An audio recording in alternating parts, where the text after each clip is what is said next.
Ketika banyak orang mulai memeluk Islam, menjadi penting untuk mengajarkan mereka aturan dan adab tentang bagaimana bersikap terhadap Nabi Suci Muhammad. Hal ini diperlukan agar tugas pengajarannya dihormati, petunjuknya diikuti, privasinya dihargai, dan waktunya tidak terbuang sia-sia. Orang-orang beriman diberi petunjuk sebagai berikut. Wahai orang-orang yang beriman, janganlah kamu mendahului di hadapan Allah dan Rasul-Nya, dan bertakwalah kepada Allah. Sesungguhnya Allah Maha Mendengar, Maha Mengetahui. Wahai orang-orang yang beriman, janganlah kamu meninggikan suaramu melebihi suara Nabi, dan janganlah kamu berkata kepadanya dengan suara keras sebagaimana kerasnya suara sebagian kamu terhadap yang lain, agar amal-amalmu tidak menjadi sia-sia, sedangkan kamu tidak menyadari. Sesungguhnya orang-orang yang merendahkan suaranya di hadapan Rasulullah, mereka itulah orang-orang yang hatinya telah diuji oleh Allah untuk bertakwa. Bagi mereka ampunan dan pahala yang besar. Al-Quran Surat 49 ayat 1 sampai ayat 3. Pada ayat 1, di hadapan Allah, berarti dalam perkumpulan di mana perintah-perintah Allah sedang diajarkan. Janganlah kamu mendahului, berarti tidak mendahului mereka. Mendahului mereka contohnya adalah, setelah mendengarkan awal dari apa yang dikatakan kepadamu, kamu merasa sudah tahu apa yang akan disampaikan selanjutnya dan berhenti memperhatikan, atau kamu membiarkan ide-ide dan penafsiranmu sendiri lebih diutamakan daripada ajaran yang sedang diberikan kepadamu. Perintah pada ayat 2, untuk tidak meninggikan suaramu melebihi suara Nabi Suci, atau berbicara keras kepadanya seperti yang kamu lakukan satu sama lain, sekali lagi merupakan masalah adab di hadapan pembimbing dan gurumu. Kerasnya suara alami seseorang tidak dimaksudkan di sini. Seorang sahabat Nabi Suci, Sabit bin Qais, memiliki suara yang keras secara alami.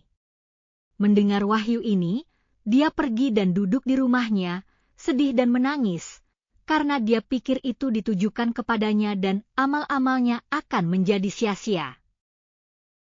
Ketika Nabi Suci tidak melihatnya untuk sementara waktu, beliau bertanya tentangnya. Seseorang pergi ke rumahnya dan menemukannya dalam keadaan tertekan ini. Ketika Nabi Suci mendengar tentang kondisinya, beliau mengiriminya pesan untuk mengatakan bahwa dia tidak ditakdirkan untuk neraka tetapi termasuk di antara mereka yang ditakdirkan untuk surga. Lihat Bukhari, hadits 3613 dan 4846. Jenis suara keras alaminya tidak dimaksudkan dalam ayat ini. Yang dimaksud adalah bahwa seseorang tidak boleh bersikap argumentatif dan mencoba merendahkan Nabi Suci seolah-olah beliau adalah orang biasa. Dua ayat berikutnya, yang ditujukan kepada Nabi Suci, adalah sebagai berikut. Sesungguhnya orang-orang yang memanggilmu dari luar kamar-kamar, pribadi, kebanyakan dari mereka tidak mengerti. Dan sekiranya mereka bersabar sampai engkau keluar menemui mereka, tentulah itu lebih baik bagi mereka.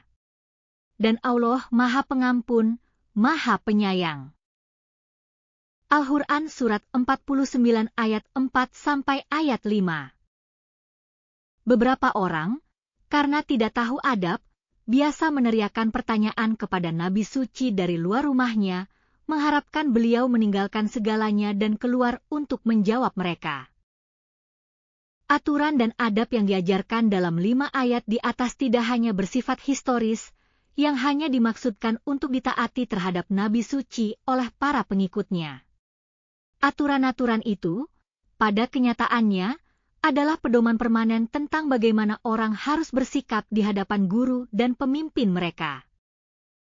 Bagian lain dari Al-Quran yang mencakup subjek serupa adalah sebagai berikut.